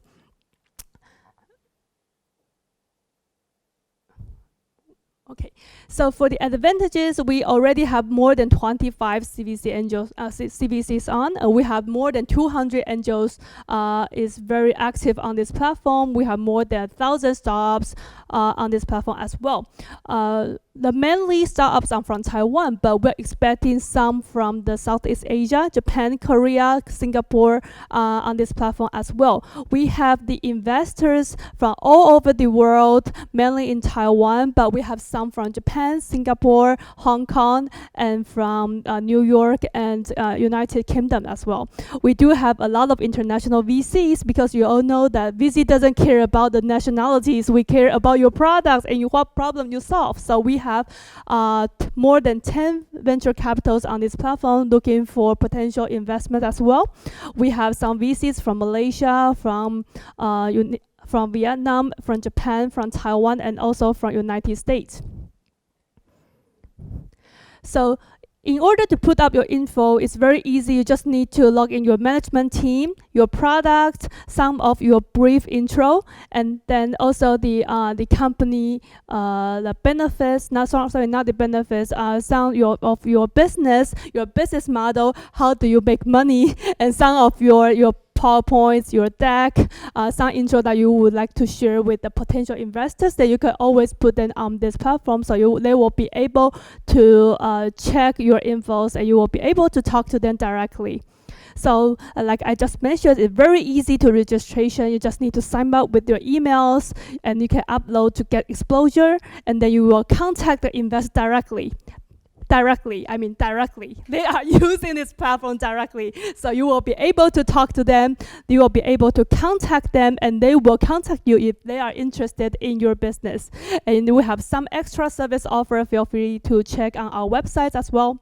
So that's a very brief introduction about our services and my platform. So I do hope that this platform is not just a platform you use. I think it can build a very good ecosystem to the investment circumstances, because we do think that startups have so many resources here in Taiwan, but we don't have much resources for going global. So if you do know how to use this platform, then I do recommend that you come up here and that you talk to some potential investors, even though you are not looking for the investment right now, because it's very important to do the investors relations. You can talk to them and say, hey, I'm not asking for money now, but I will do the fundraising maybe 2 years later or 6 months later. But I would like you to check my business for now. Maybe you can give me some ideas. We all know that the opinions from the potential investor are really important, because that's the one that they are checking if you have traction, if you are listening to their advices. So I do think that it's going to be helpful for doing all your IRs as well. So IR means investor relations, which is very, very important as a previous former startups GM. We do think that's very important to talk to all your potential clients or partners or investors. Okay, so that's my brief sharing. So if you have any questions for Evie or Michael or myself, feel free to ask in the Slido, and we will be answering those questions in the next 10 to 15 minutes. Okay. So let's move to the QA sections. I will pick up some interesting questions from the Slido and Facebook to discuss with the speakers. And so do you have any questions? You have to leave it now, or you will miss this part, which is very important because we don't have much chance to gather all these 3 people here, because we all know that Michael have the experience in North America, in Taiwan. Evie has the experiences in Southeast Asia and also United States, and myself has some experience in United Kingdom, Japan, Korea, and Taiwan. So let's move on the questions. So the first one is for Michael. So I am a founder of startups in Taiwan. Can I join the program here in Taiwan, or do I need to visit the USA to join the one in the US? For Microsoft's program, it's pretty easy. You just go on to startups.microsoft.com and you submit your information and then you join automatically. And that is a universal program. So essentially, you can get to connect to all of the different startups across the globe, all of the investors on the platform, including Star 101. And you can also get like me and also the people there. And also a bunch of the teams that are across the board in that platform all along. So the Funders Hub essentially gives you that access globally. Okay, thank you, Michael. So that's very useful. So I think Taiwan is not important. I mean, wherever you are, you can join the program. Just go on and try to know more about the services. Okay, so next one, I have a question for Evie. So why did you choose Southeast Asia as the start for being a founder? Shared earlier, my mom is Indonesian, so I actually grew up in the environment that's like visiting Southeast Asia a lot. It's like my kitchen. So to me, it's a place that I know my customer the most. Because I do think that I do have the advantage there. Like aside from Taiwan, Southeast Asia is the market that, or Indonesia, Malaysia, Vietnam are the market that are familiar most. So per I share, or like again and again, I personally believe that you really need to start your business with the knowledge of the customer and the market or the culture. So when I review, there are three, and I think that, hey, there is actually a good opportunity in Vietnam to start a business and solve the problem that I actually truly believe there is a key pain point that need to be solved, and also there is a lucrative business in the education there. So that's why I started my business in Southeast Asia back then. Okay, thank you, Evie. So next one, I have a question for Michael. So what are your suggestions for setting appropriate KPIs in the tech field? That's a really good question.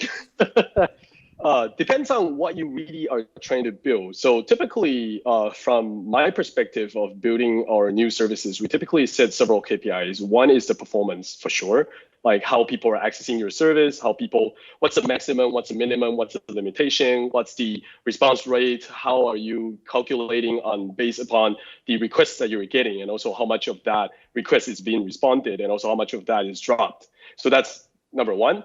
Number two is based upon like the deliverables or the integration of the other services. So Azure is a huge platform services on top of Azure, and typically we will be measuring how much of that like interoperability or the interconnection through different APIs are being done, and how much of that API usage are, and also how much of the people are usage internally versus externally. And then the third one is we typically track on the quality of the program. So we will see how much of the failures that might be happening, how much of the SLAs, service level agreements that you will be able to provide, and also how much of the deeper dive into the actual technical deepened platform that you're actually using can provide you and offer you with that guaranteed KPI and also the SLAs. So essentially three things. One is the external customer KPI, one is the internal interconnectivity, and then the third one is the service level agreement of the overall sort of the server towards like how you can provide your service to your customers. So those are typically like the ones that you provide, but we can talk a lot more specifically if you like. You can contact me via Kpis. So they have my information for more deeper dive on that. Okay, thank you, Michael. I think I'm going to be your management from now on. Everyone, if you have questions, feel free to contact me. I'll contact you to Michael. And next one, I have a question for Evie. So, hi, Evie. Can you share more about how to manage a team as a founder? Can you share some interesting or odd experience about team management? Thank you. Okay, so thank you for that question. I do have a lot of vivid memory with my team, actually. Earlier, before I came to this live stream, I just have a call with my previous employee, and she come to me with some personal career development question. So I started a story with this because that I think manage a team, especially in Southeast Asia startup, is that kind of like manage the relationship with your siblings. Because that we all have a team that really young team. So they are 25, 3 years of work experience. They speak good English. They definitely come from the good family, or they will not equipped with the language skill to work with you directly in English. So, and what you can offer to them is not just salary. I think that's just like investors. Money is the last thing you can offer to the team. But more is that how can you actually grow with them together? And I highlight the word together is that sometimes when people manage people as a superior. So I'm your boss, I talk to you, and you just go with a direction. But to me, because I'm more a rebellion staff when I was a staff, so it's just like when I start managing my team, actually, I tell them directly, I'm here just because this is my job, and I'm not smarter than you, and I commonly can do a lot of stupid things. If this company fail, 100% or 99% probably is my fault. It's not your fault.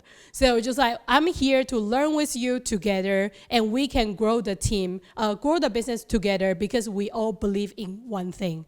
And I'm not joking on that, or it's just not a slogan. I actually mention it a lot to my team so that them actually know that we are a team to grow together. Because I think when you manage a Gen Z, it's very important that to let them feel that they are doing something meaningful and they are like solving the problem with you together.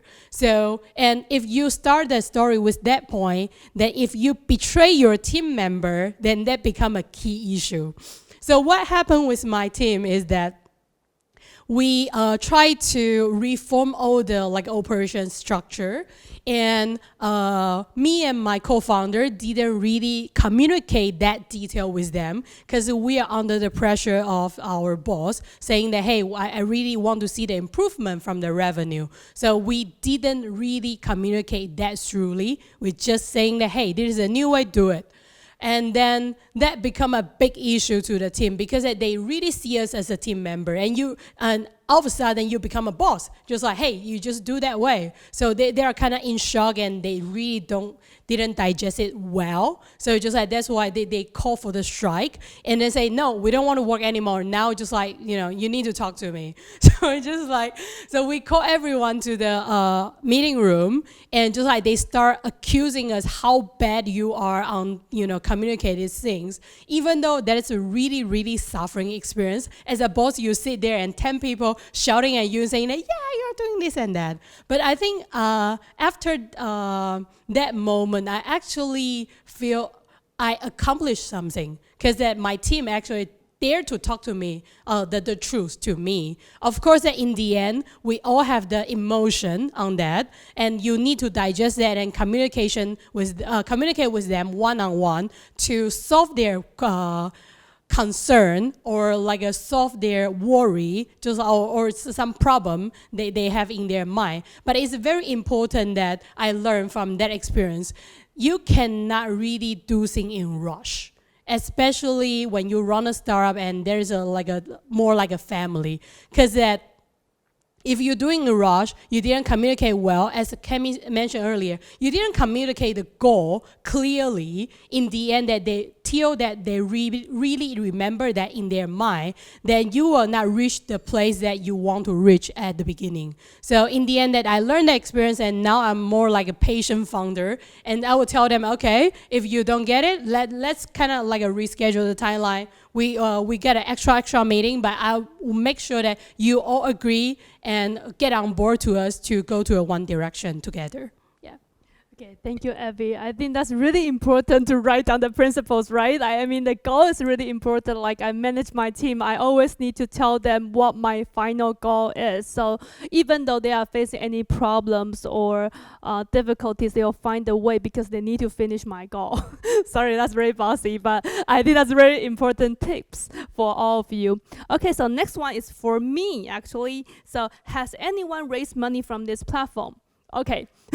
Okay, so that's a very hard question, but I can share with you some statistics. So like I have mentioned, we have more than 1,000 startups here in that platform, and we have more than 200 angel investors on here as well. So how many conversations has been opened a day? Is around 20 to 40 a day. So like you can know, like 20 startups has talked to the potential investors a day. So we have successfully not produce. I cannot say produce. We have successfully helped around 3 to 5 startups from the day 1 to today to finish their fundraising on this platform.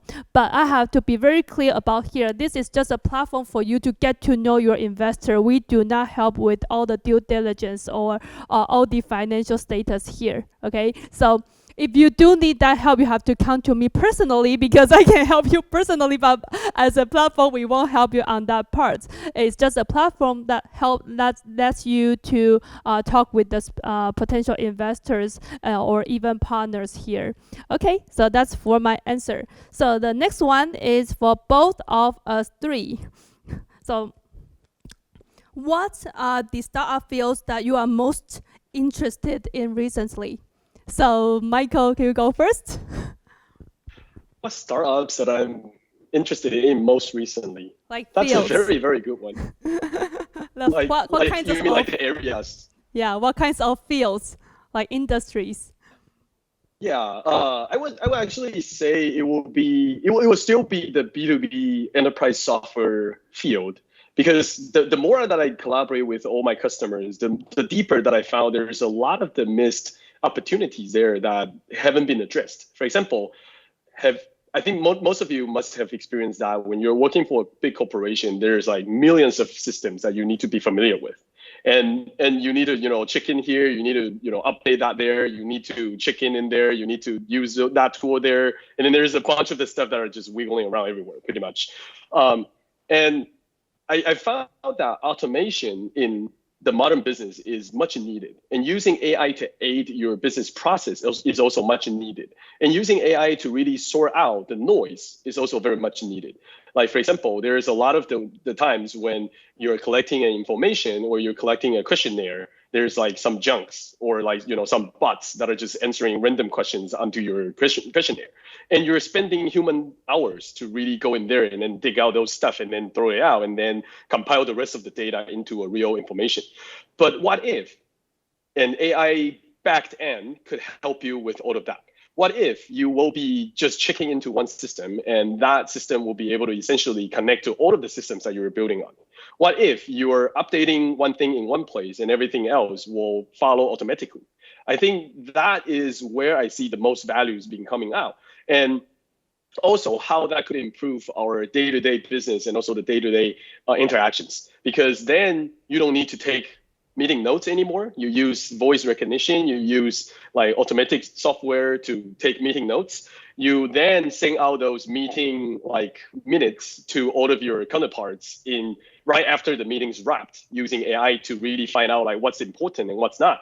And then finally, you select the people who needs to be in that meeting based upon their expertise and also their contribution, no longer because of they need to be there. And then, in the meeting, everybody's just like, feel dull or wasting their time and whatnot. So there's a lot of the business processes that could be improved by AI-backed technologies that you need to do. But then you need to also drill down into which industry that you're looking at. For example, like, is that in a retail industry, or is that in the manufacturing industry, or is that in the FSI industry? Like, each of the industries are having different blockers and different pinpoints. And for your startup, it is very critical for you to really dig deep into like, what are those pinpoints that are really matter to all of those people that are wasting tons and tons of hours for people to really solve that? And how could we actually resolve it with technology, right? And that automatically becomes the goal there. A lot of the companies that we come across are doing that, like using AI-powered contracting to send out like legal contracts, or to send out like the legal binary contracts for a lot of the people, for the tenants or for the lessee. Or, there's a lot of the other ways of using technology to sort out the noise to really give you the valuable data. So that will be the area that I think have the most potential in all of the world there. Okay, thank you, Michael. So follow up on from that questions, could you share with me some promising startup cases in the AI fields? Could you share about some ideas there? Thank you. Yeah. So, for example, there's a company called Outreach. That is a company that our venture capital actually invested in as well, which is a company that automates all of the sales measure. So there is typically several different ways, like from envision all the way to implementation, to commit, to eventually landing, to deployment of the whole process of the sales, right? And that platform essentially goes in there and then automatically generates all of the leads from the marketing activities, the marketing campaigns that you do with all these information to one system. And then they reach out to all of the different people who register from that specific platform by integrating that with like LinkedIn or social media like Facebook or Twitter and other social media channels. And then they connect those people who are interested in connecting with your product or your service. And then they automatically connect that to the corresponding backend service teams. For example, like people who are doing the sales operations or people who are doing like promotions or new offers and whatnot. And then they connect them together and then they register that in the system. And then they will send out a final complete email for completing the whole sales cycle. So essentially it connects the early stage of like discovering your white space of the sales from like marketing events or activities or some random like online event or the online advertising clicks, all the way to connecting with you with the real people, which is the most important step to really find that person to talk to you about who's interested and also what they're interested in. And then that connects to your backend to really automate that sales process. And eventually all your salespeople needs to do is to check on the system, check on who's interested, and then connect them and give them the corresponding offers. And even sometimes they will be able to just automate that. Like, hey, the early try and error people who can just get the starter offer, the people who are really seriously about your service could contact you with like more in-depth scheduling, a more in-depth conversation. A experienced people or a paid customer who can connect you directly with the architecture guidance or the architecture session and whatnot. And that can all be done within just one single system. So that shortens the entire life cycle of sales from like 6 months in the past of like the enterprise sales all the way down to like 2 weeks. And you will be able to connect all of those information right away, right? 6 months to 2 weeks. Imagine how much of time that's saved, how much of that potential revenue or potential profit that you can get as a startup. So that's one example there. But there are many other examples that I can share later on. But this is just one that I think is very interesting. Yeah, we do see a lot of interesting potential cases and invested cases here in Taiwan and globally. So next, move to Evie. So the same questions, what are some startup fields that you are most interested in recently? And also, could you please share some startup cases in these areas? Okay, I mentioned that earlier. I do have an interest in the architect recently, and the only reason why is that per Michael share, there's a lot of things to be renovated. Especially agriculture is so premature now in this. In the global market anyway, just I think all the operation is still very manual or labor intensive. That's why our parents tell us that if you don't work harder, then you'll probably go back to be a farmer or something. And they really don't want us to do that because it's how difficult it is or how tiring it is. But the more I understand this field, the more I see that actually with a new technology can really help, especially in those country or area that with normally only elder are running the agriculture business, right? Because they really they know how difficult it is so they don't want their kids to do that. That's why there's an aging problem, and there's a productivity problem, and also that might be the efficiency problem, this and that, or some information gap between the supply and the demand. So I do see that globally there's a big gap in this field that we really need to solve on the I would say that is a next $1 trillion field because that no one actually touch it. And thanks God that with the AI machine learning, we can actually save a lot of labor time, as Michael just mentioned, because that before you need to ask those old grandpa or grandma to collect those data or really utilize the older operating system. That's impossible to them. It's just like it doesn't make sense. But now with the service or the solution from the camera, from the system, that really can help them to boot up. So to them, in the end, that they just need to be the supervisor of the whole operation system instead of just doing the one that running the work. So I am reviewing that this similar deal in both India, Thailand, and Vietnam to see that how this kind of like AIoT system, watering and fertilizing, to help the farmer to produce that. But one important, interesting startup is that it's called Musa Tech. So it is like the tech team based in both Texas and Vietnam. They realize that actually when you promote the solution to your customer, they understand it, they see the benefit, and then now they boost up their productivity. Now they face one problem. The traditional channel distributor cannot digest that much for them, because they always go through the very traditional channel to sell their product. So this company, in the end, they become a total solution provider. They said, okay, when you plan, use our solution, you plan, and I help you to sell directly, locally or internationally, and can help them to with a higher price, because they do have the really clear record on the how you put the pesticides or fertilizing, this and that. So actually with this like a clear product resume that can help them to go to the organic channel with a higher price. So I think there is a really nice solution combined with the human touch and the machine touch to boost up the ecosystem and the industry. Yeah. Okay, thank you, Evie. So for myself, I do see a lot of potentials on AI and AR, VR like fields, because I do think that it's really, really a big potential there. And I think within the next 10 years, it's going to be metaverse, and it's going to be a big environment there. So I'm really looking forward to those startups which are in the AI or AR, VR fields. And for the promising startup cases, so in the past 3 months, in this summer, so Sansino Ventures invested in a startup called Omni Eyes. It's an AI startup that helps you, that helps their clients to able to modify or clarify the objects by the camera really easily. I think that's the power of the AI engine. It's a very small calculations engines on clouds, and you will be able to know what the objects are just through your car use cameras. I think that's the main power that they get, and this is a very great team come from Taiwan, National Taiwan University's professors, and we do think that it's going to have a potentials in them, and we do see the future of them as well. So that's the most current case that we invested in, and I do like to share a little bit about that with all of you. Okay, so the next one is for Michael. So can Microsoft help me with the POCs?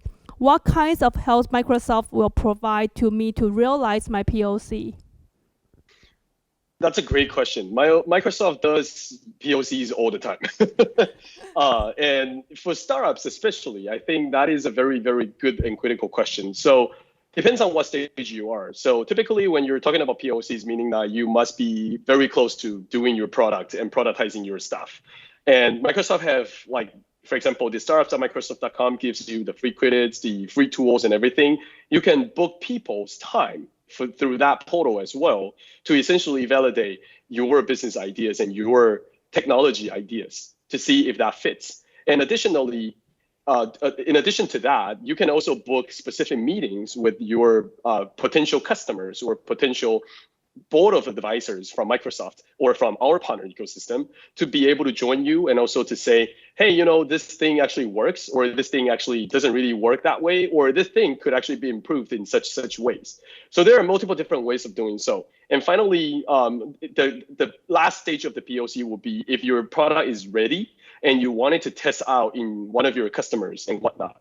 And typically, if that's one of the customers of Microsoft's, and we're more than happy to introduce them to you and also to start those credits and also to give you credits and give them credits to start trying out your solution and see if that works. we help many different startups doing that. For example, like Elastic is a company who does business applications on the search technology. And they've done millions and millions of POCs every day with Microsoft because of the fact that they're building on top of our platform and they're offering their services to our joint customers together. So POC is a really good one, like from the very beginning of your productization in the very beginning of your ideation, all the way to your last step of like really trying the POC with your customer. We do it all. So go sign up and go find a technical person to talk to you or a business person to talk to you about your ideas and how we can bring you to the next level there. Okay. Thank you, Michael. I think that's a really convincing and promising answer. We do look forward to see more startup approving their POCs or realizing their POCs through Microsoft. Okay, so last question is for Evie. So how to improve the localization progress? One that asked this question already have their local exposure there. And the one thing is that I would say if you have the first just step into the market and you already have your local office setting up and you face a challenge that you don't feel like you are that local, is that one good tips I would give you is that learn the language. I know that founders are super busy and we normally don't have much time even for sleep, but I think language is the one, the media to carry the culture. Actually, because when you speak the language, you know how they structure the sentence. You actually give you the 2 cents on how to deal with them. Actually, directly. As I mentioned earlier, when I learned Vietnamese, I understand that there are tons of Chinese heritage, culture, influence, and they do care about like similarity, this and that. So just like if you can start as a founder, just like have the 2 cents, you don't need to be like the super fluent in that language. But I think with a basic communication level, that will really help you to feel the market and engage with your team. Other than that, I think that is observation. Because most of the time, especially when we go to Southeast Asia, I think even me, right, just I have my rich experience in Southeast Asia. Sometimes I carry my own idea when I enter the market, how things should be. Because I don't think there is a stereotype. It's more like my own observation. Because I think that it should behave like that. And you normally structure your company or your work culture like that. But I think that it's good to engage with the local founder more and more to understand that actually how local works and how like the global founder should adapt into the local environment. So the change should start from ourselves, learning a language, learning the culture, and then engage with more like a local people instead of just staying in your comfort zone. Sometimes we go abroad, we stay with the business, Taiwanese business chamber, or you stay with an expat together.